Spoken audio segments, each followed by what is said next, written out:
My foot was a balloon.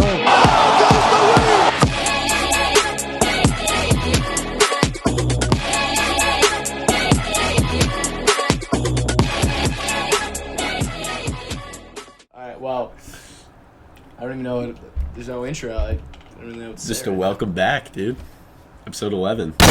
How many? Oh my god, dude, too hard. Too hard. Alright, we'll do that again.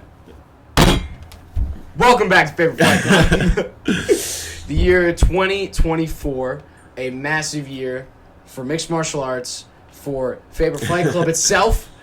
Let's get into it. Mike, how was your break, dude? It's good, dude. I mean, we've had a couple weeks off, right? Yeah. 3 weeks since the last pod. Dude, it's been... Missed the last card of the year. It's been a month. It has been a month since the last Sad, pod. dude. Yeah, I was away. That sucked. I wish I was there. I really did. I was at a... What? Where? I wish I was watching with you guys. I was at a bar in Buffalo, and it was just like all a bunch of dudes with girlfriends just hanging at a bar. It's like, dude, so this guy... And we were all this is Colby Covington? Dude, the whole time, my phone was dying, and I was like, I'm just trying to watch these fights. Like, That whole sucks. time, I was in the corner, I was like, I'm not interested in any person here. I'm just going to try and watch these fights. Dude, And that was it. And you know what? Good time. I had a good time watching fights, but unfortunately, probably with those better, fights, dude. It was depressing. I had at a the better end. time than Brendan did watching BG, Colby. dude. Oh my god. I mean, if you guys have watched the last pod, you know BG was a huge Colby fan, and that man was very upset at that performance. After like the first round, it was like anger, and we are like, dude, I don't know what's going on. And then he was dead silent by the end of the second round. It was just like, and we were like, sorry, bro. Dude, Like, when you talk that much shit and you're Colby Covington and you literally say, I'm going to send you to hell, say hi to your dad when you're there, like, not just crossing the line, crossing over the other line and crossing any lines there ever are. And if you do that, you have to at least, like, back it up. Colby didn't have a single moment. Even in, like... I was like, ooh. Where it was like, oh, maybe he's doing something. Like, he was thoroughly dominated. And I think it was a mixture of how good Leon is, with especially how he was, like, changing up his feet, and he was, like, how he was able to mix it up. And I also think it's just, like, how bad Colby fought. It was awful. It was horrendous. It's not just like he lost, like you didn't back it up, dude. He didn't win. It's like it was like embarrassing how little he was trying, because you could tell he knew that like he was outclassed. He was thoroughly outclassed. Thinking what you were thinking. Let's drink beers too while we do this. Happy Tuesday, sir. I wish I had like a bottle cap, you know. That's true. Ball caps are lit. But for our last semester, of course, you know, every Tuesday you have to take the opportunity to go to your local bar and enjoy yourself before we get corporate jobs and can't do that anymore. Yeah. Unless this takes off. Tuesdays would be great. Tuesdays are great. They're lit. Cheers. Cheers. There you go. Hey, better pour than the first time. I still get clowned by Would that. you spill the first time or No, something? it was just horrendous. Like so much foam? It's so much fun. Dude, who cares? Like, I like a little I sip do, of the because foam. I get clowned by all of my relatives. by the for two it. viewers on here. Who watched it. They die. Dude, they chirp me about it. That's so stupid. But it's okay. I'll live. Do you know who won't live? Colby. Dude, he's done. He's done. It's over. It's now for him, and he's been... The thing that I hated the most is that he went out thinking like he won the fight, and he was doing all this Trump shit. I don't think and he then actually went on, thought it, though. Like, whatever, the character's he's the character. gotta say it, you know? But, like, he goes on Fox News with some fucking reporter stooge who's never watched anything related to MMA. And this, the journalist or the anchor Tucker or whoever the hell, Carlson it wasn't or whatever. Tucker. It was I have no idea who the fuck that guy is. And he's like, you know, Colby, I look at these numbers and you had more total strikes and saw more that. control time. So it looks to me like you won. And anyone with a fucking brain who watched that, regardless of however drunk you were watching it, you know that Colby got completely outclassed and outdominated. And for him, I think that he should just retire at this point. yeah, I think so. Or maybe like a super fight. Like, if he could get like Wonder Boy. Wonder Boy or like Dustin or something. Ian Gary. I would do anything if I'm Colby just to get like another big fight. and get some more money before I'm out because he's not contending for a title. No, and it honestly for me, for the card, for how hyped we were for it, and there were some great moments, and we'll talk about that in a second. It was a good card. It was a good card, but your main event has to deliver, and for me, it just didn't. Sour taste. Yeah. You know. Yeah. After that, it was just like it was tough. I was just watching. I was like, this is not entertaining, and it was weird. Colby never fights like that, so from the beginning, something was off. And he said he was hurt or some bullshit, but like... Even if you are hurt, you're in a fucking title fight. First of all, every person goes into fights hurt. Yeah, They're all hurt going in. He broke his jaw against Usman, and like... That person... He even showed more heart in that finish than like he did the whole fight against Leon. Yeah, it's just... He didn't deserve the title shot, and he fought like it. Yeah. But that is... I mean, that's the wrap on that for... Yeah. Unfortunately, Brendan might not be on the pod as much as he wants. Dude, I can't show face. I feel bad for him. Holy fuck. You moved the whole thing. I know, my foot was... Dude, our I'm still studio. getting used to these new chairs. Yeah, our chairs broke. We have... Not only do we have the 2 chairs that we used to sit in, we had a third backup one. All of them have broke from just people sitting in them. Like, not like, fucking around. Like, sitting down in them, they just slowly disintegrate. They can this hear. House is, This house is very questionable. Yeah. You could tell, though, like, through the mic. Yeah, At least you can't hear the creaking of the chairs anymore. Yeah, a little cold, but... That's fine. Fucking metal chairs. It's and 10 I'm degrees like, out. all the way down here. That's true. I was trying to figure out... I usually set my mic up right here, and I'm like... and I was like, oh, fuck. My mic's weaker, so I always have to hold it. Yeah, I know. Yeah, it sucks. But anyway, also on that fight, we 100% accurately predicted the Josh Emmett KO. That was free Faber money. lock of the week, Faber lock of the year, Faber lock forever. Yeah. That was one where I was like, that took our credibility to the moon. We should grade our locks. We should. We really should. We should be like, that's a AAA lock. That was a right AAA there. lock. So then right when they there. hear that, they're like, oh, okay. That's true. And not just like, dude, Drinkus is gonna, you know what I mean? Do you know what's funny too? Because I made a parlay with, it was Emmett. I think I did Emmett, Pantoja, and Leon, and the kid I was with, and he's like, Ty, Emmett's plus 200. Are you sure? And I go, I've never been more sure about anything in my life. And I was just watching it while like kids were standing away, and you just hear me go, oh, really loud, and then I was like, dude. I was fucking right. My parlay, cash, of course, but Emmett, that KO was vicious. And do you know what's weird? Bryce Mitchell, he was discharged from the hospital that night. He was okay. Bro was running around after that. He looked. It was probably one of the most gruesome things you'll ever see. Yeah. One punch. He was literally, what's the fucking word Joe Rogan used? He was seizing. Yeah, seizing. He was seizing in the cage. Like, he got knocked out, and he was, like, literally, like, arms and legs twitching back. And they showed it. It was, like, usually, like, go away from it, and we're just kind of like, oh, like in the NFL when someone gets really badly injured. They fucking zoomed in on him, and Joe Rogan's like, yep, he's convulsing. He's convulsing. Bryce Mitchell is convulsing. And they're like, oh, my God. And I was like, dude, because, like, I won $100 just off that. So we got up, we were freaking out, and then we were just like, someone was like, Mike, and I was like, it was dead silent. We were like, holy fuck. I thought he was going to die, dude. But like, I was a little scared. But he lived. Yeah. That's a good thing. He lived. So now we can just celebrate the knockout. Instead of being like, oh my God, we just witnessed murder. Yeah. That would have been crazy. But we fucking knew. But we knew. We knew that was going to happen, which is awesome and a testament to our knowledge, at least I'd say. But also on that card, Paddy Pimblett got a win over Tony. That win doesn't do anything for me, in my opinion. It's like he's on his way back to prove... Like, he needed a win, and that, like, he actually won. So it's like he's on his way to proving himself. Paddy won the press conference. Like, in my book, that got him some points back because he was funny and he was himself. Yeah. But, again, the fight, I just don't see an elite fighter here. He's good. He's good. He's fine, but he's not a guy where I'm like, at lightweight, you're going to go fucking fight Benoit Saint Denis, dude? Like, yeah, no. dude, he'd get KO'd.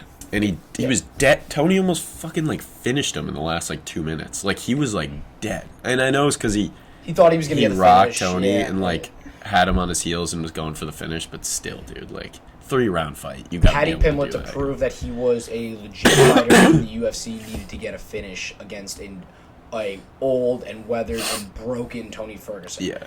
Tony in his prime would have absolutely killed Patty. For There's sure. no doubt in my mind. So for me, the stock on Patty doesn't rise at all. But if he gets we'll see what happens. But for me, I'm not sold. I'm still not sold yet. Neither am I. All right. Also, Shavkat Rakhmonov got a boring but definitive submission over Wonderboy, and he's definitely in the title picture, and he'll be there next. That added to like the it was that and Leon. It was just all we needed was like a little more of a fight at the beginning, and then the finish, and then like Colby to do something, and it would have been like this card was sick. Yes, exactly. You know? And Pantoja and Royval was actually a good fight. People were complaining about that, and anyone who's complaining, they don't understand mixed martial arts enough, because that was one of the most like really high level technical like fights that you'll see. And I was watching here because I didn't really get a chance to watch it when it was going live, and I watched it here, and the whole time I was like, "This is a great fight." There were some moments too, like it's not like it was just Pantoja slow rocked technical. Him, like there was some And Royval, it was cool watching Royval in the corner too. Like after dropping round after round, you see him in the corner. Like his team was like, "Dude, like I don't think you won that one." He's like, "Yeah." And then he's like, go out there, let's go. And he's like, yeah, and he's a dog. Yeah. He's I also the button. Oh, you hit the button. Yeah, but I would say that like I think the standard for a great flyweight fight is too high, because they're just absolute fucking wars. Yeah, I guess that was a shit fight. Like in comparison to the last fight that Pantoja had, but I still had a great time watching that. But overall, for me, the main card, it didn't meet the hype. Ian Garrett pulling out sucked. Like that would have, I think that would have been a big fun like fireworks show. But again, UFC 296, it was alright. It was alright. Yeah. But moving on now, though, because we have fights last weekend. We didn't talk about them, but I had a great time watching the first fight card of the year. The first fight of the year was fucking awesome. Yeah, I was so excited watching it. Joshua Van, 22 years old, amazing fight for flyweight. But for the whole card as a whole, 11 fights, 7 finishes, 6 KO TKOs, 1 sub. Standout performances. Marcus McGee is a rising prospect at bantamweight. This guy is a problem. All right, you have Bruno Ferreira KOing Phil Hawes cold. Bro, Phil Hawes. Phil Hawes is in trouble. He was such a disappointment, dude. I used to bet on him. I bet him like three fights straight, and he was knocking motherfuckers out, and then he just got slept and never recovered from that. Yeah, that was tough. And then you have Mario Bautista getting the upset win over Ricky Simon, getting in the rankings. Congrats to him. That was awesome. Looked good, too. Looked great. Looked good. Jim Miller is fucking 40, and he's still getting finishes. That's 2 in a row for him and a sub. He's going to fight at 300. Can't wait to see him there. All-time wins, right? Legend. He has the all-time wins record. That's pretty dope. Dude, but Charles is going to break that. Is he? Charles is only 2 away. He's like 2 or 3 away. Yeah. But for Jim Miller, legend, Hall of Famer, fuck you, DC, he is. But for the main event, which delivered, which always really like captivates a great card, Magomed Ankalaev flatlined Johnny Walker. So the Johnny Walker hype He knocked him out. It was KO. He was right. It was bad. But his nose was on the other side of his I think face. that's like really what stopped it. Like I don't think he was like unconscious. I think he was just like, oh fuck. Yeah, it was. It was over. The fight was over. But it was a good Ankalaev to do it standing up too, incredibly awesome against a super dangerous guy. Yeah. And again, he's in the title picture, and he's in the same spot I think as Shavkat, where like he's not the guy fighting for the belt next, but he's the next guy. Yeah. Which is great for the division, and he said he wants to stand up against Panda. Good luck, buddy. Bullshit. Good luck, buddy. No, you're not. He'll be shooting in 30 seconds. He's doing that just like Blachowicz did. But great recap on a really, really fun fight card. Also, quick, I think Jim and Paul Felder for 300 is the fight to make. 100%. Jim, like, there's no one else you really need to see. Like, Paul Felder's perfect. He just needs a fight. Mm-hmm. Yep. They both just need a fight. Is Jim going to retire after that? He said he doesn't plan on retiring yet. Dude, How do you fight, like, his story is 50 awesome. times? He said like he was fighting on like UFC like 90 something or whatever, and he was like, "Fuck this! I think I'm gonna retire." And he's like, "All right, let me make it to 100." And then he's like, "All right, let me make it to 200." He's making it to 300. Bro, no way he's fighting on 400. He'd be like 78. 400, he'd be dead. Yeah. But shout out to him, man. It's awesome that he's still like in there, which is really great to see. Yeah. But over this break, Dana has been chefing some fight announcements that I cannot wait to see. Charles Oliveira, represent, is taking on my other guy, Arman Tsarukyan. That's a tough fight for me, but at UFC 300, that's honestly my main event there. Dustin Poirier is fighting back in the rankings and fighting Benoit Saint Denis. 5 rounds co-main in UFC 299. Another amazing one. Dude.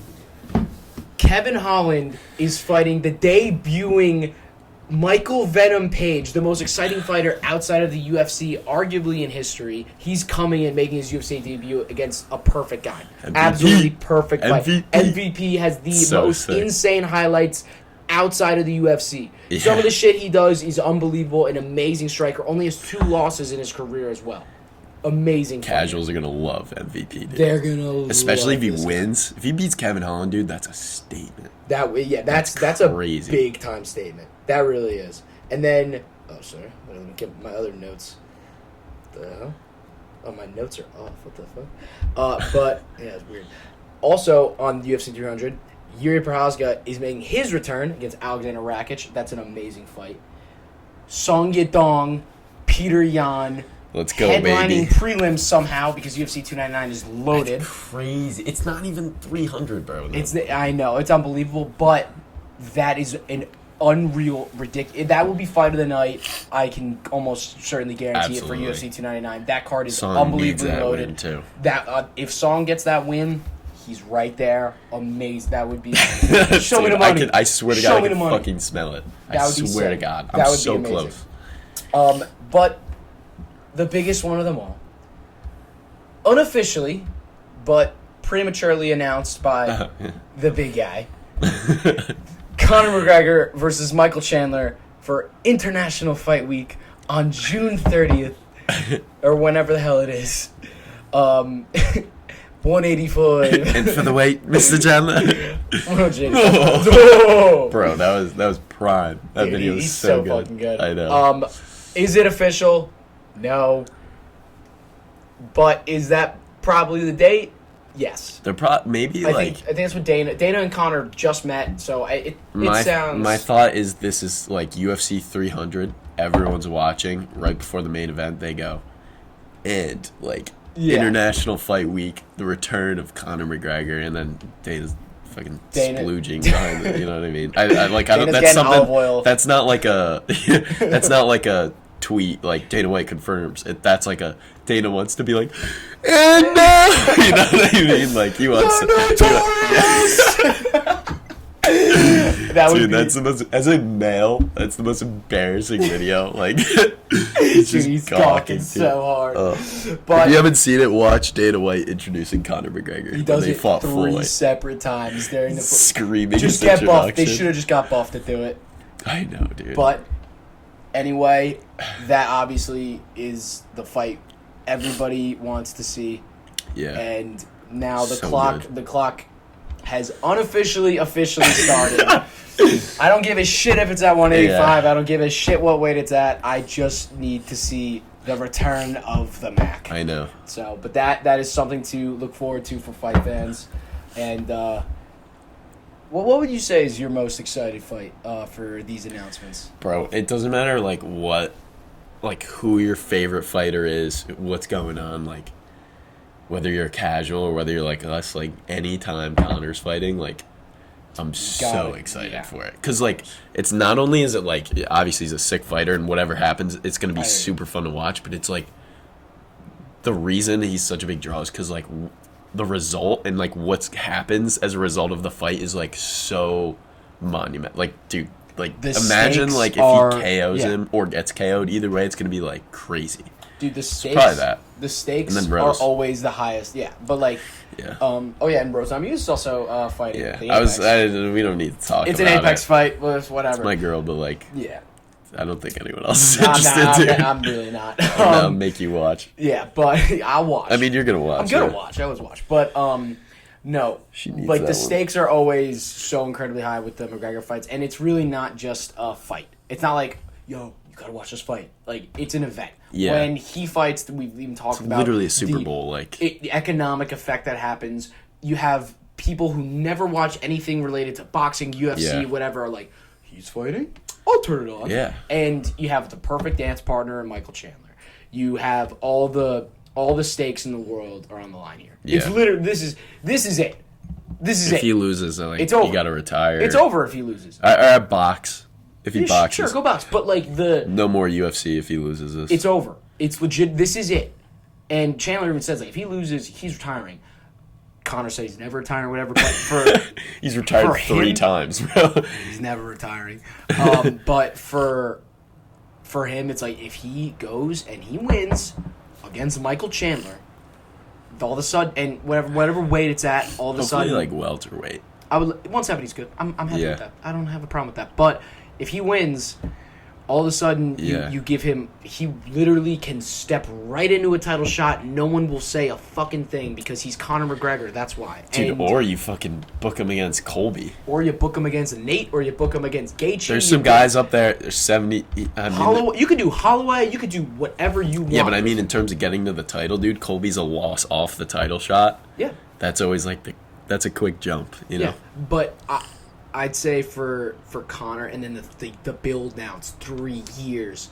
We're fucking waiting for Yeah, this, yeah. And that would be Titanium shin. that titanium. So let's see if that shin, shit works. There's a lot of and the biggest thing we always talk about, the intrigue. There's a lot of questions about his return, whether or not how good he'll be. Also with like how his legs gonna hold up. Chris Weidman did not hold up well last we saw him fight. Connor obviously was on the juice, so a little different. And again, like the build, the clock starts now for me. That's where I'm at right now with that. Yeah. And I still say Charles Arman is That's the most exciting fight. that is outside the, of the that is Super the best Bowl. fight Yeah. out of the ones we. The Connor's like it's almost like a different side of the sport. It is. Because it's just like obvious. It's like the Super Bowl where you're like, it doesn't matter who's playing. It's a huge event. You're like, oh fuck, gotta watch Yeah. this, you know. But like, this is like Chiefs, Bills, like prime time playoff. Yes. You know what I mean? Yes, Like, exactly. Like I would say, do you know how when they do a big card, like the press conference has like 10 people on it because there's 5 Yeah. amazing. It's just gonna be Connor and it's just gonna be Chandler. That is the only fight. So like funny, that's dude. the only fight we're gonna watch. Like for us, we'll be like, oh no, this main card, these prelims aren't great. Like we'll do that because we're gonna be obsessed. But Yeah. like everyone else, they're buying the car, they're buying the fight 5 minutes before it starts, and they're gonna watch Conor McGregor walk out there and do his fucking shmoney dance, and everyone's gonna be like, ooh, and it's gonna be really fucking fun. can't wait. Can't wait. But that's UFC news for now. Dana's been promising us more. Hopefully he gives us a better fight than the one he announced recently on UFC 300 with Zhang Weili. But we actually have our casual of the week. This was filmed a month ago at Madison Square Garden. This is Cousin Joey. Cousin Joey. What's up, Faber Fight Club? It's Tyler's cousin Joey. We're here for a question for the pod. I was wondering if Shavkat Rakhmakov's finish streak is enough to get him a title shot over Bilal Muhammad. Thanks, guys. I love you. You guys have a great podcast. I hope you guys are doing well and keep it going. I love him so much. What a legend. He's a legend. Dude, I love how That's a great question. Joey, Who? dude, I never see him like nervous, right? And he kept being like, Ty, how do I pronounce this name? And I go, I'm not telling you. And I'm like, you're gonna have to Probably say looking it up on Google. He He's was like, so Shavkat, when I yeah. told him how Shavkat Rakhmonov is pronounced, he was like, no. Like, and Wait, didn't he pronounce? no, it was Drew. Drew called Bobby Green Bobby Jones. Yeah, but your cousins, They're- cousins and their names, dude. their names, well, they're not surrounded by it like I am. Yeah, But yeah. but no, that is a great. It's a good question, yeah. It's an amazing. How would you take the lead on this one, buddy? Okay. I mean, Bilal has the win streak. So, I'm gonna put. No, dude, you gotta talk. But I'm talking too. Bilal has the win streak, and he deserves it. From like a record and like a resume standpoint, I would say. But like no one wants to fucking see that. He's boring. He only wins by decision. he TKO'd Sean Brady, which was electric. But other than that, I don't think he has a finish in the UFC. And like, he's just a boring fighter. So like, Leon doesn't want to fight him. The fans don't want to see him fight him. Shavkat is a super exciting guy who just beat a top contender in Wonderboy Thompson. Never been submitted. He submits Wonderboy. So now it's like, that's pretty impressive. Like, he's got claim, and everyone would rather see that. So like, I don't know. What do you think? That's a terrible pour, by the way. You had me focusing on talking, dude. I was just like... Dude, I'm joshing. That's bad. 50 foam. So Bilal, let me say this about Bilal. All right. In all reality, he's a very good fighter. And he's done his job. Is, yeah. He's literally done exactly what anyone's asked to do. He beat... I remember, like, when I was starting to really become a fan, I would watch these fight nights. And there were a couple times where I stayed up late and watched a Bilal main event, not really knowing, and I was just like, oh, he's fighting Luque. Not and knowing then the mistake you were making. Oh, it was a big mistake, but like, he fought Luque in a 5-round fight, and I was rooting for Luque because I like Luque. He's a good fighter, and Bilal decisioned him pretty soundly. And then I was like, that sucks. And then he gets a fight like up in the rankings, fights Wonderboy, dominates Wonderboy. Absolutely dominates him. But again, it was a pretty boring fight. And then it's like, he's in a range where you can actually make a case that, like, hey, maybe he should be fighting not for the title, but like a number one contenders fight or something like that. Like, hey, give him Colby, give him somebody. And nobody wants to fight him because he's fucking boring. Yeah. So then he's like, you know what? Fine, I'll fight down the rankings. I'll fight Sean Brady. Undefeated at the time. Beats undefeated Sean Brady, and then you're like, all right, now he's really... first round? Yeah, Sorry, first round KO, right? Now, and then it was a great performance. Unbelievable performance for him. It was the best performance of his career.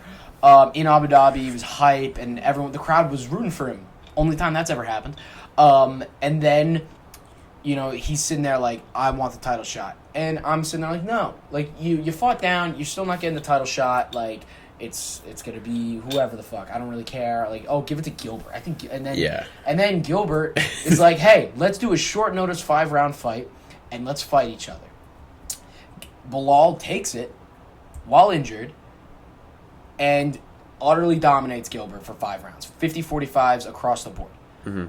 But I tried to rewatch that fight, and it was the most boring. I turned it off after a round and a half. I go, this is awful. Gilbert. I hate watching this, and. It's just there's so much resistance to Bilal that I would so much rather watch Shavkat. Yeah. Also, Gilbert was, after the first round, had like a dislocated or a torn, some with his shoulder and some with like his leg. Like, he was like one-armed fighter, like only jab, and Gilbert, like Bilal flew too close decision. To the sun, man. He flew way too close to the sun. I know, and yeah, so I agree with you. I mean, I would like to see Shavkat. Like, why not just? The thing before, it was like Bilal like was calling for it, and it was like, no, we got some other guys, and then all those guys have fought now though, so it's like back to Bilal, and he's like, okay, now, and we're like, I don't know, dude. Like, it's one more. If you're gonna go up there by decision grapple merchant like Marab style, then you have to go through this where you have to like keep getting it postponed. You got to keep fighting this, fight down, fight this. You know what I mean? If you go up there and you KO someone and then you KO another guy and then it's like, yeah, give him a title shot. Yeah. Like Royval was like a fucking beast. Yes. And he got shot up there. If he had decision grapple merchant wins, no one would have been like, we need to do Royval versus Pantoja. You know what I mean? You have to make a statement to get a title shot, and Shavkat hasn't just made a statement. He has thoroughly dominated, and like, his fights have been electric. Now, his last fight, the first round, we're complaining because he had a boring first round, and then the second round was really boring. It was a really boring first round. Really, and then boring. The second not even round, grappling, bro. It was like. Yeah, and then the second round, it was pretty. They were standing up for a good amount of time, and then he put it on him, and then finished his ass on the ground. Right, so that. And the thing is, it sucks because you can say, like, well, Bilal beat Wonderboy already, like, on his win streak. Yeah. And beat him at a higher ranking. So, yes, Bilal's going to get it. But, and he deserves it. And he deserves it. But Shavkat is the way more exciting fighter. Yeah. But whatever. It's the people's number one contender. I'm not gonna cry about it, but it's looking like that's gonna be our main event for UFC 300. At least like Leon better fucking knock him out, dude. Like I need an exciting ass fight because right now 300's looking like it's the Charles Oliveira show, and then I'm tuning out after that. Yeah, it's gonna be another one of the ones where it's like this is a big card, and then it's just dog shit. Yeah. So I'm on the fence right now for Bilal, but Shavkat, unfortunately, there's literally nothing more he could do to steal it other than take a short notice fight tomorrow or like this Saturday, knock somebody out. WWE style. WWE, who's that? Glass shatters, Stone Cold Rachmanov walks in. It's like that would be awesome. I saw a thing. It was like, what if like instead of announcing the card, they just walked him in, and you were just like, oh. That would be sick. That'd be sick. That'd be so sick. But unfortunately not. But we love Shavkat. Yeah. He's the man. He's sick as fuck. He doesn't speak a lick of English. You gotta learn English. You gotta learn some English. But his resume sells himself.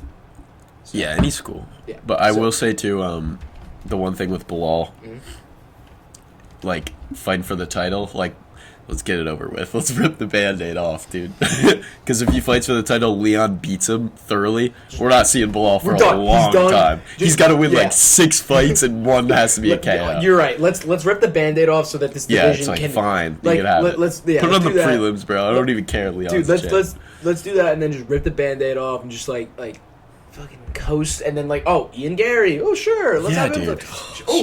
Jack Della. Let's go. Like. Yeah, Sean Brady. I want Sean Brady fight. I don't care. But American. Sorry, fun American. What if Bilal wins though? Then it's like we got this is a dark ages, fight dude. And maybe a rematch. This is the dark ages. That'd be brutal. That'd be bad. I'd be happy for him though. Like he, as a man, as like a human being, he fucking deserves it. And like I do like him as a person.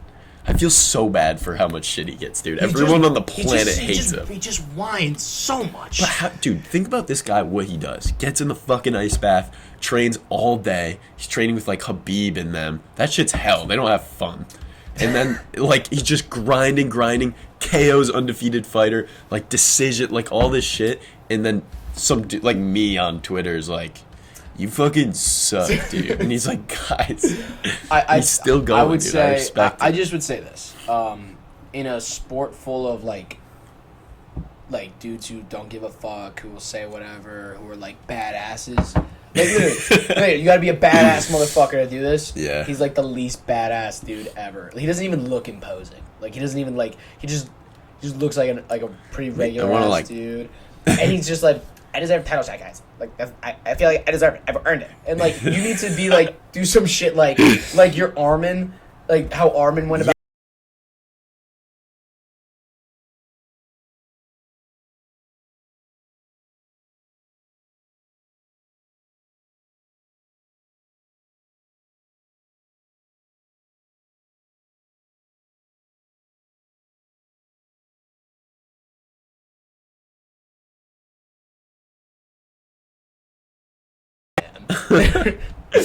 You think there's motherfuckers walking around with like your shirt, but like Bilal Muhammad? Oh, there are motherfuckers. And they're just like, yeah, people do that. It's my boy, dude.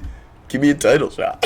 Decision wins are my thing. Dude, I wonder what the odds are on a Bilal decision against Leon. Probably his odds money line. What is a Bilal KO? That's it's not in the cards, dude. It's your boy again. Go back to it. But shout out to Joey. Joey, I love you. Hope you're all right. But that is the casual question of the week. Now into the reason why we're really here. UFC 297, Strickland versus Dricus Duplessis. Hell yeah. A fucking incredible fight. Dude, you know what? Speaking of hell yeah, I saw, literally, this is the funniest thing. What? I saw a meme. It was like they posted the free fight between Adesanya and Strickland, and the caption goes, "It just makes dudes say, hell yeah." Fucking hell yeah. Dude, to see this and go, hell yeah. Hell yeah. Love the free fights, dude. Yeah, I'll love the They should have a separate YouTube for the free Just fights. the free, yeah, so then we you can watch could, them. one, you could watch it, but two, you could have notifications on. Because imagine, like, look at your phone, it's like, they like release a free fight, you're like, oh, shit. I'm Can't gonna wait to watch that. Yeah. No, those are the best, especially on YouTube because you can like slow it down and you can actually like really see it. Like that's the best. Yeah, I But- love watching the slow-mo fights. For this card, not an amazing prelims, but just some people we want to highlight. My boy Charles Air Jourdain is fighting Sean Woodson. That's a really, really good fight for the prelims. Air Jourdain's my guy. He's kind of getting better as the years go on. He's had rocked off a couple wins now. Sean Woodson's a really fun striker as well, so that's a really great fight on the prelims. Mm-hmm. And Brad Katona, tough winner, had a fight of the year candidate last year at UFC 293 in Boston. Amazing fight there. He's fighting on the prelims as well. Dog. But he's a dog. He's a winner. Dog. That's like our winner guy. He's a winner. I like that guy. So those are two people. I don't have any action on them as of yet, but definitely some people that Air Jourdain and interesting. I don't Look bet out on. for. Maybe I Yeah. bet on. But for this main card, I would actually say it's an underrated card when you really just look at it. Yeah. But for the first fight, the fifth headlining fight in the main card, you have number 4 ranked Arnold Allen taking on Movsar Evloev, the number 9 ranked featherweight. Super hyped to hear what you Evloev gotta say. 17-0, right? Yeah. Very dominant in all of it, pretty much in all of his fights. Arnold Allen, though, is the most complete fighter that he is going to face, right? I like Arnold in this one. I Me really too. do. That's what I was There we go. Like Let's go. let's go. Look, Yeah. look. Evloev is really good. I'm not going to say anything bad about him, but he suffers from Dagestani disease. He's boring as shit. Yeah. And again, boring and decisive are like two separate things. Obviously, like he's won his fights pretty definitively, but 0 finishes in the UFC. And he's been in the UFC for a little bit now, but he's still 17-0. Being undefeated, really fucking hard to do. It's really hard to do. Dude, also what I'll say too is like, you know how I said I'm fucking sick at picking out those dudes who are really good wrestlers and have those fake hands, like I learned how to throw an overhand and shit like that. Mm-hmm. I'm getting hints of that with this man. Dude, I was watching him and I was like, ooh, like he does not know how to throw. I agree as well because his there were 2 moments because I went through a bunch of his fights, like just prepping for the pod, Yeah. and of course he fought my boy Diego Lopez back in last Yeah. May, and Lopez rocked him on the feet. His jiu-jitsu, by the way, which is incredible, he really threatened him a bunch of times off his back on the ground. But I think that's also just because Diego Lopez is Yeah. really Arnold good. Allen isn't doing that. Arnold but isn't I going to get- do yeah. that, but Arnold has a complete skill set. He had literally, there's nothing he isn't good at. Mm-hmm. He's really, he's just the definition of solid at everything. And, Yeah. I mean, he had a 10-fight unbeaten streak. He was unbelievable for a little bit, and you lose a pretty solid fight to Max Holloway. And he It's rocked hard. Max like a couple times. It he wasn't put up like a he got really good demolished. fight. Putting up a good fight against Max Holloway is arguably better than just I beat Sean Yeah, Woodson. like Calvin Cater, or- dude, got demolished. He's Yair such a good got fighter. demolished. Yeah, dude. Arnold put up arguably a better fight than both those two. You could say he won maybe 2 rounds. Yeah. Which is very interesting. There's a chance Evloev's grappling is that good, but I would say just don't think it is. Arnold has the complete at plus 140. At least that's what it said on DraftKings.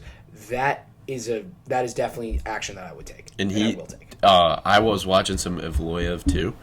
There was 2 guys. I don't know either of their names. I I know forgot. One of the big, like jacked white guy. He. Oh, was it Ige? No, it wasn't Ige. He was tossing he tossed like Evloev around once or twice, and I was like, dude, like you're getting in these like scraps with this guy, and then he fought some black dude who couldn't grapple.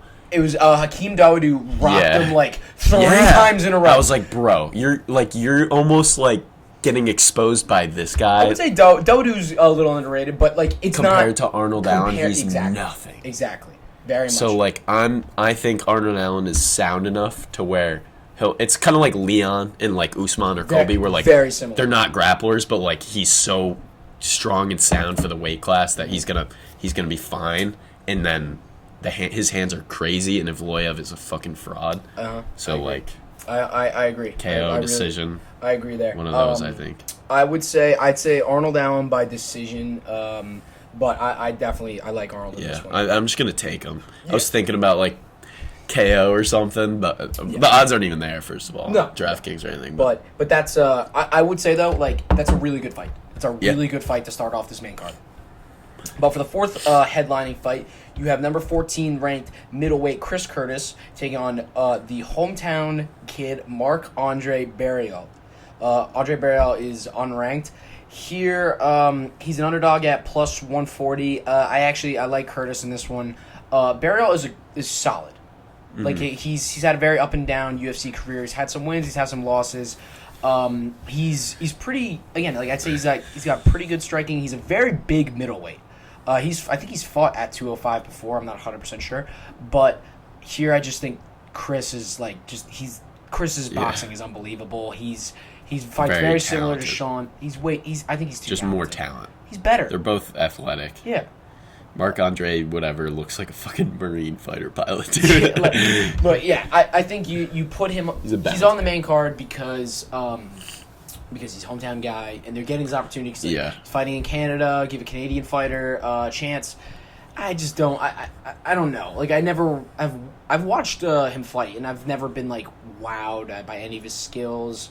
And he's had a pretty up and down career. He's got 2 wins in a row, but nothing. It's like different levels. Yes, like he's good. He's really good. Yeah, but like Chris Curtis isn't that good. But, like, they're just in different levels still, you know what I mean? Chris's striking in his boxing is so good. He fucked up Kelvin, even though he lost, but he won. And Chris had a rough 2023. He got the split decision, lost to Kelvin, and then he had the stoppage, no contest against Imavov.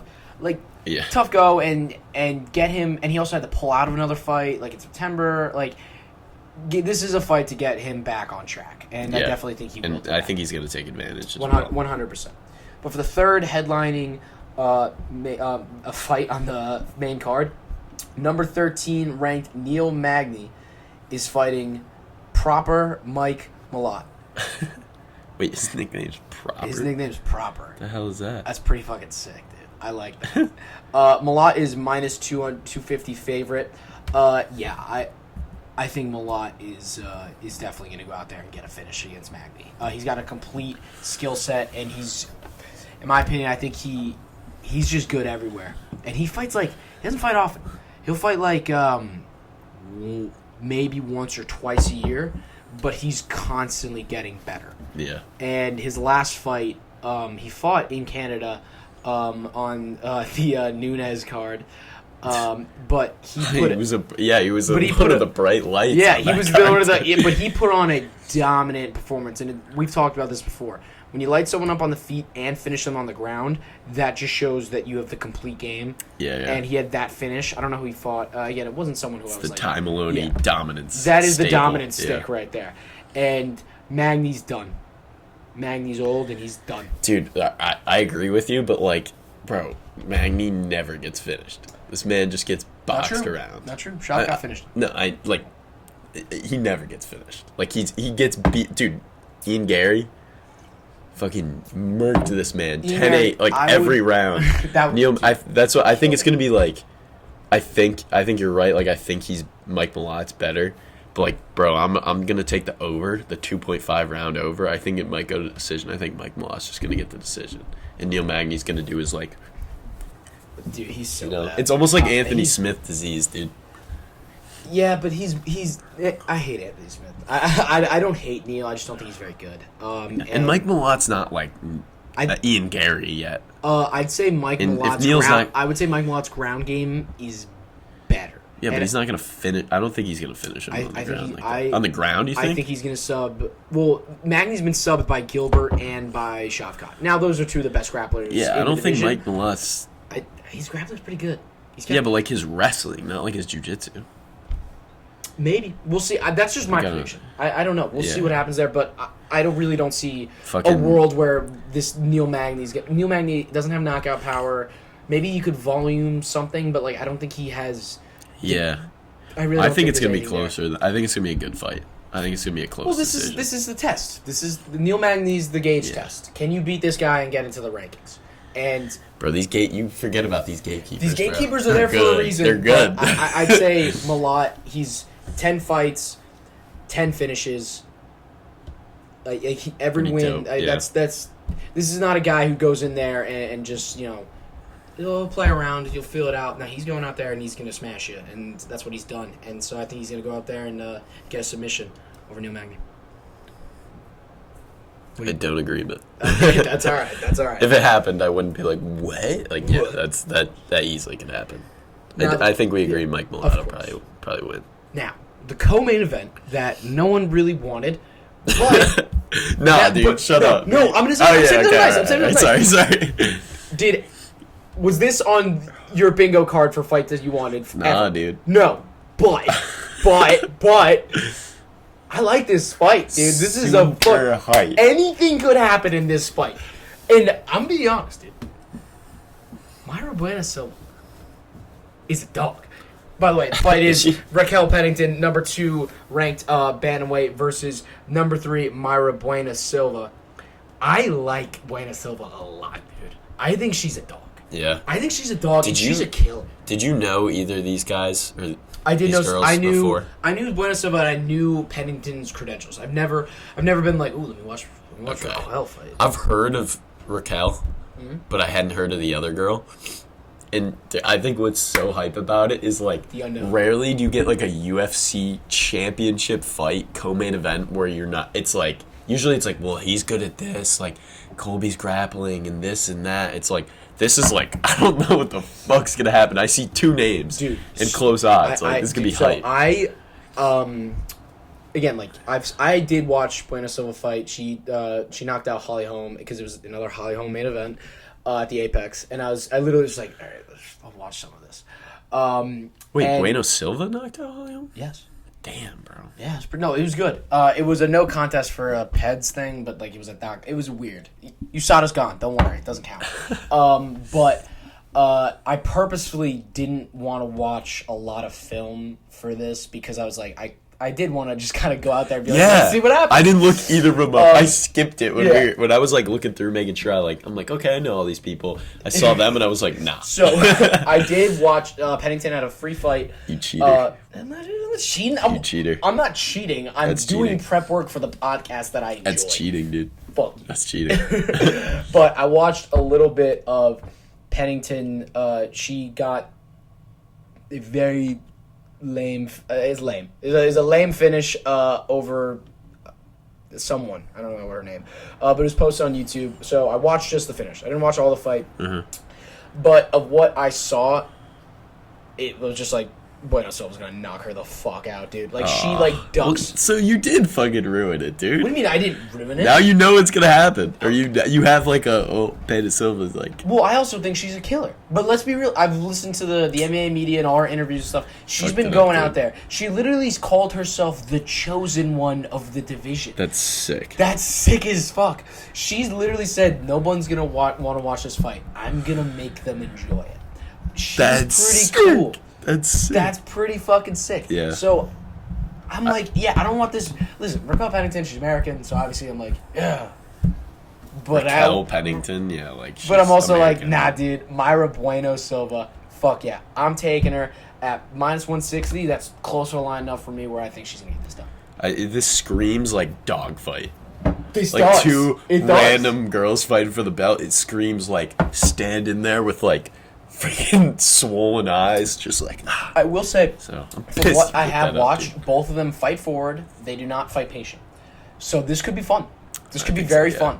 And it's one where everyone's going to be like, oh, let me go get a beer. And we'll be like, instead. no, And then we'll be guys. like, dude, this could be fucking hilarious. Also, these are the fights that make the card. Like, let's say, like, all the big guys deliver on this. Arnold Allen, Chris Curtis, and then, like, Sean Strickland and Duplessis good. And then if this is like a KO, it'll make that whole main card feel so much better. 100%. Or like a dog fight. Yeah. Like, it'll, like this, if this is boring, and then something like iffy happens in Strickland, the card is ruined. 100%. So, like, it's a big fight. It's a big fight. This is a very big fight. Yeah. And that would be...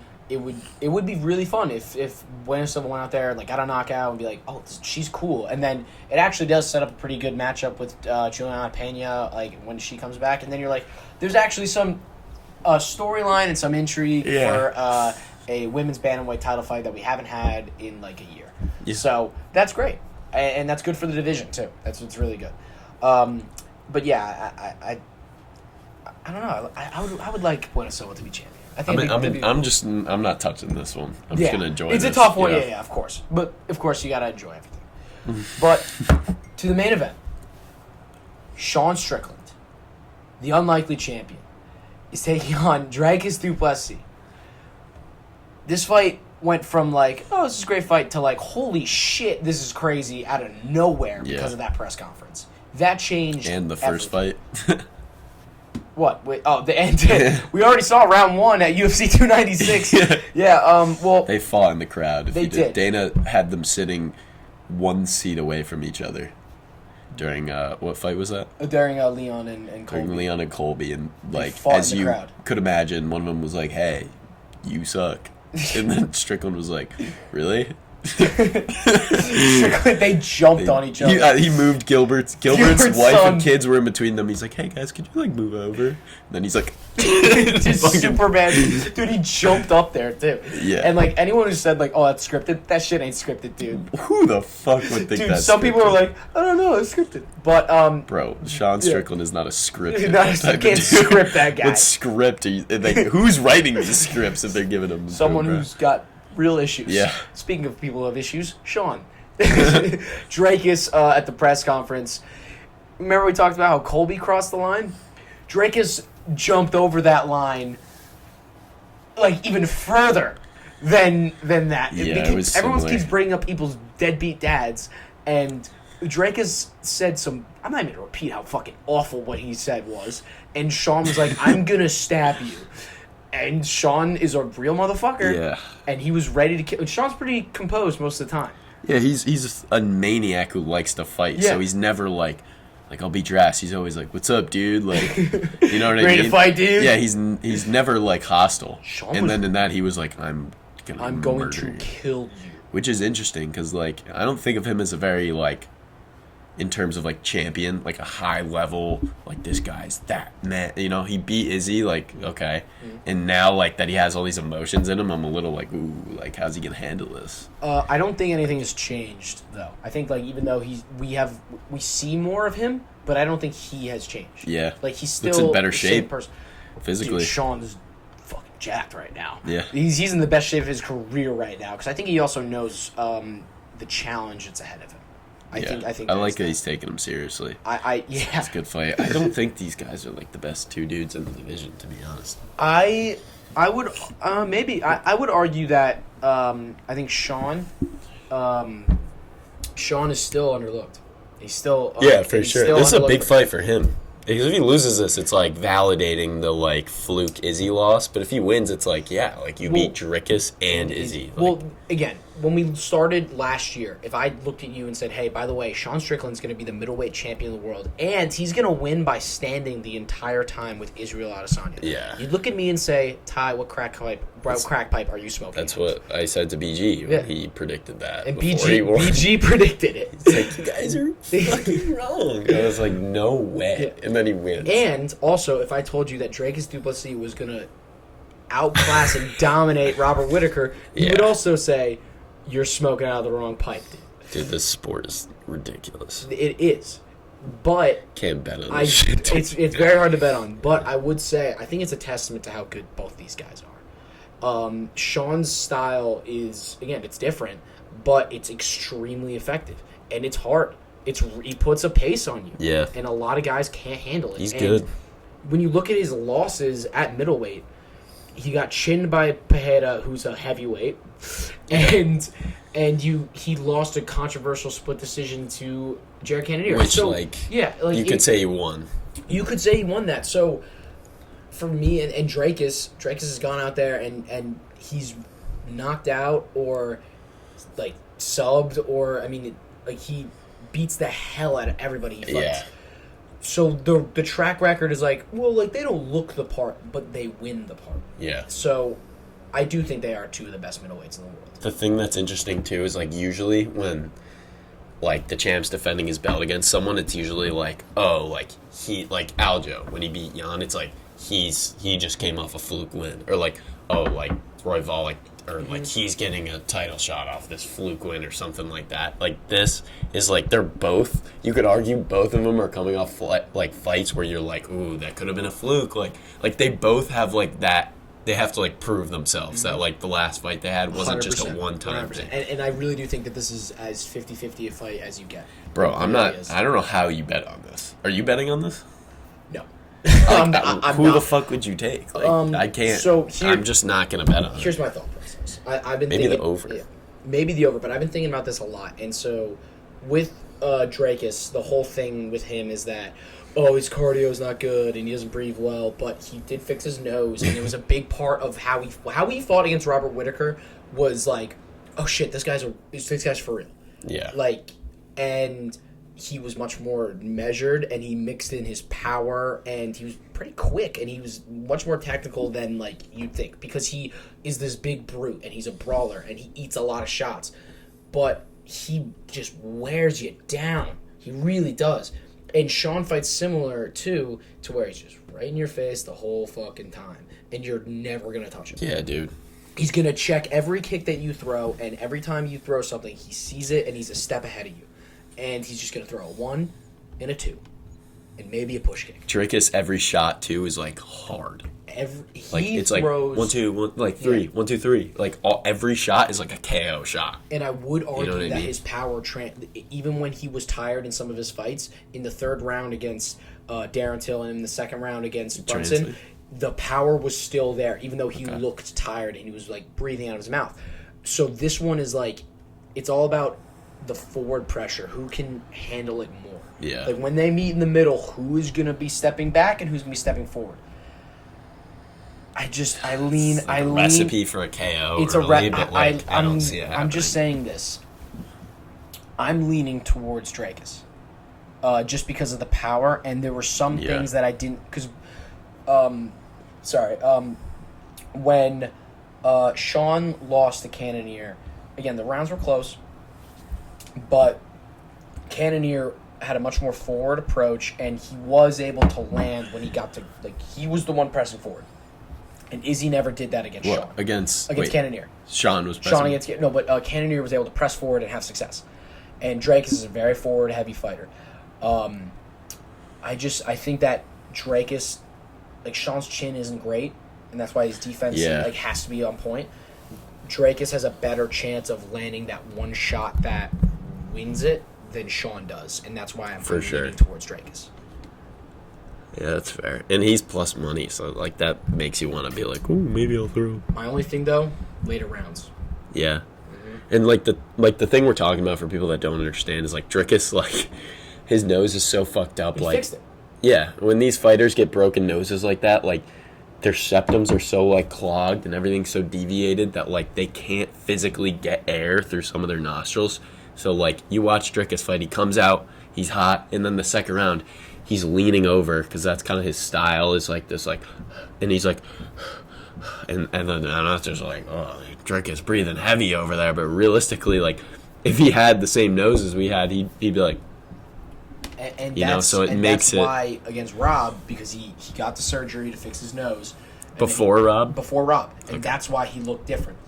And a lot of people are making a deal about the ground game here, but Sean's grappling defense is very good. Like, I don't think Dracus is going to impose some sort of wrestling. It's not like he's like this big grapple merchant guy. He's a decent wrestler. This is going to be a stand-up fight. For sure.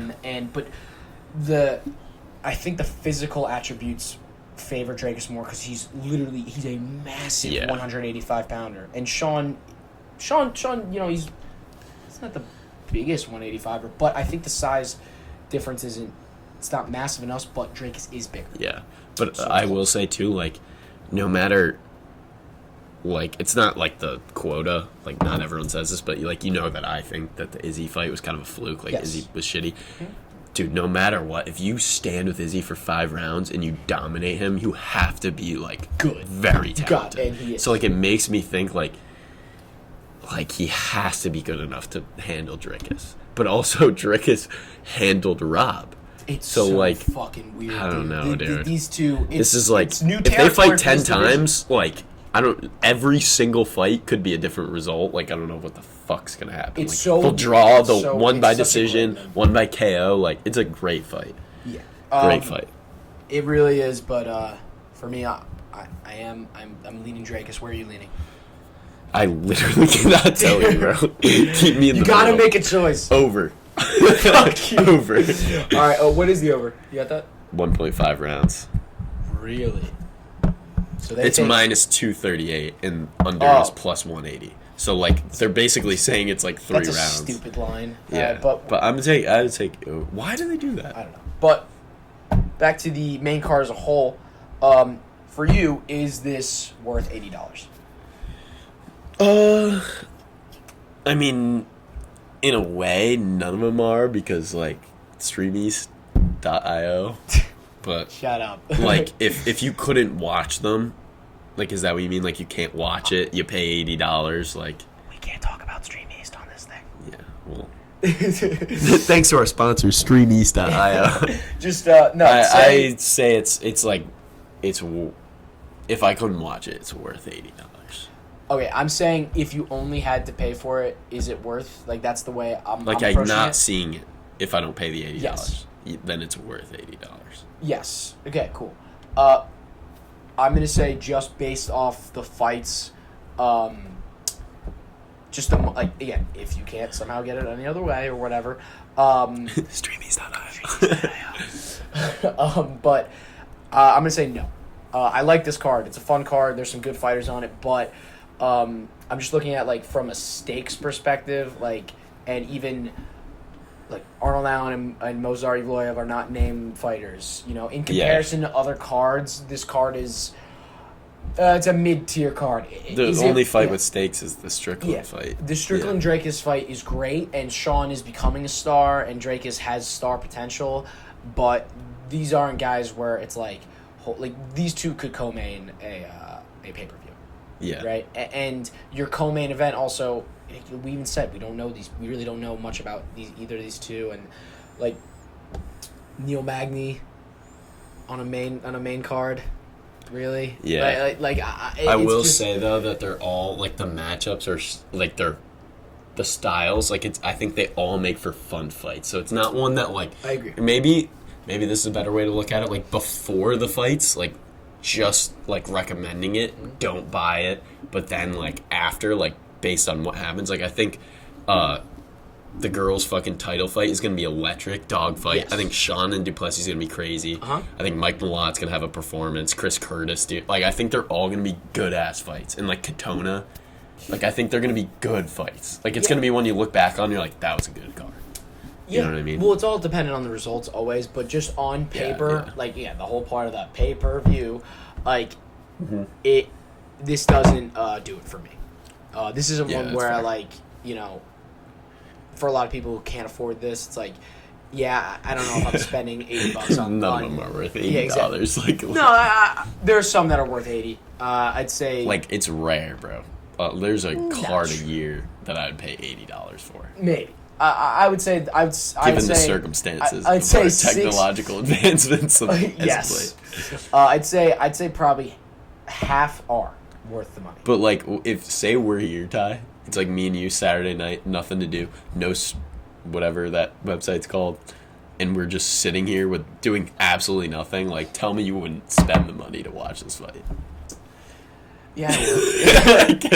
Look, dude, when I'm fucking... It's a tough question. When I'm 29 and, or however old I am when I'm married and have kids and shit, and, like, it's a Saturday night... 29 with kids, dude? I would like a kid by 29. Really? Yeah.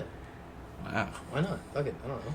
Hopefully I meet Talk about that after, dude. Maybe I'll meet a new girl next week and a half. Yeah, I guess, dude. But, I would say, like, for the demographic that's going to buy these cards, mostly like people who are adults with, like, you're not going out on Saturday night when you're an adult. So you're like, all right, I'll buy this. I don't care.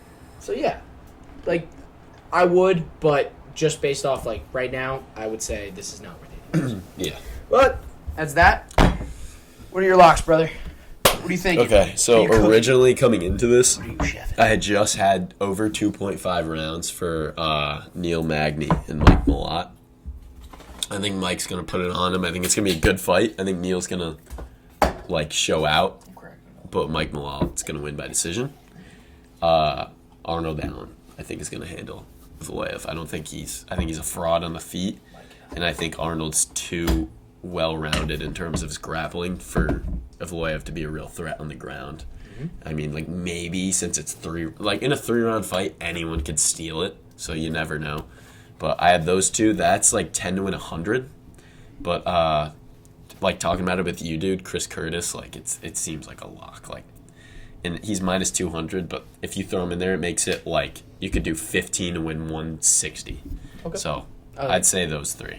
Those are my favorite locks. Okay. I like those. I like those a lot. For me, just for my main card parlay, Curtis, Silva, Malott, and Allen. Again, similar to you, that. I feel like that would be that's a good parlay. The odds again fully aren't out, and they'll change as the week goes on. But those four, I'm fairly certain on. And I would also take for straight bets, Malott by sub and Bueno Silva by KO TKO. Those are my locks.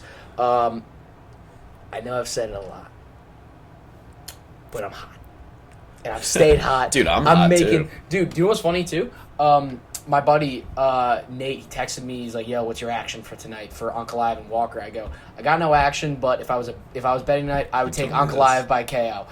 I would take Ankalaev by finish. Yeah, Ankalaev by finish. So just saying, just saying, the credibility is rising more and more as we keep doing this and as we keep watching. And I think it's still at the point in the sport where the odds makers don't they over evaluate grapplers.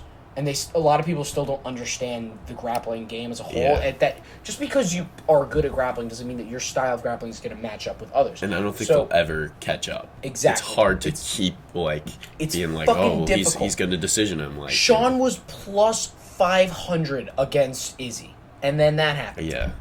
Anomalies happen, weird things happen. So, I'd say for betting wise, you can make a lot of money in the UFC, and you can also lose a lot. Dude, so my last 2 cards that I bet on, I'm up 300 from Song and from the Colby. Did you throw 100 beans on Song?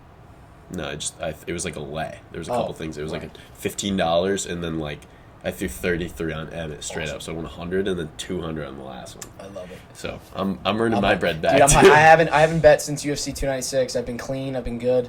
Yeah, I've been light with betting. I've been good, but now this weekend, I'm gambling. Yeah, I'll throw a little. I can't wait. Yeah. I'm giving DraftKings some money. We're back at school, dude. You gotta be degenerate. You gotta be degenerate. You gotta be a little bit. But that wraps up this week's episode of Faber Fight Club. Using a new software with a better camera. New chairs. Yep. New beers. Same beers. New microphone next week. But hopefully we're going to be doing a lot of big things. We're going to have a lot of potential interviews and some new guests. We're going to actually have the capability of using some guests. We have a TJ Dillashaw signed hat on the table. Shout out to my cousin Christian Rosowicz for buying me this. I don't know how much he paid for it. But where he got it. I don't know. But for a lot, he said ties to be a great decoration, and it fucking is. Absolutely. And as I've said before, and I'll say it again, Faber Fight Club, we are going to the fucking moon. I'm so fucking happy to be doing this again. Facts. I absolutely love it. Next week, we're going to be back talking recap. Also talking, I don't know if there's a card next weekend as well, so we can just do recap the whole time. Maybe Dana drops a fight. Maybe there's some extra news, but we'll see. But for keep sending in the submissions too. Absolutely, for the casual we'll have those question. Out for also, if you know anyone in the sort of community, anyone you'd want to see us talk to or something, or someone with an Instagram that you know or something like that, let us know because we've met a couple people already and it's super cool to talk to them. So exactly. Maybe we'll have them on to get their locks too. So maybe. Yeah. But Faber Fight Club, we're going to the moon. Say it every time, and I'll say it forever. Mike, thank you again, man. Yes, sir. Peace, brother.